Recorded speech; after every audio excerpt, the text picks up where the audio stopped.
mami, idem do školy. Ja, že si už odišiel. Tak čau. Dobre, idem.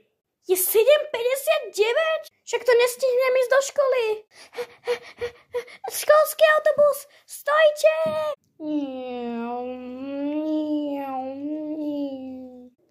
No tak idem. Mám dneska veľkú smolu. Dobre, už som v škole.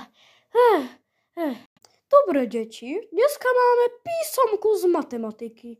Čo? Však v EduBéči žiadna písomka napísaná nebola. Aspoň vidíme, aký sloník nevie, že sa má každý deň čítať EduBéč. To ste nám nikdy nehovorili. By the way, poďme už mať písomku. Frajerská učiteľka. A budete tam mať iba jednu otázku. No tak to je aspoň super na tom, že máme písomku.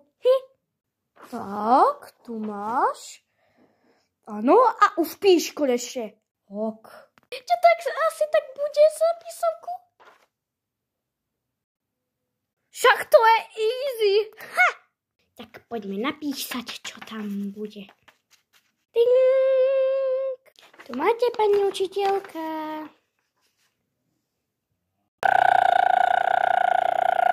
Už je prestávka. Môžete sa napapať. Ja zatiaľ ohodnotím písomky. Veronika má dobrú poznámku. Už ani neviem rozprávať. Veronika má proste dobre.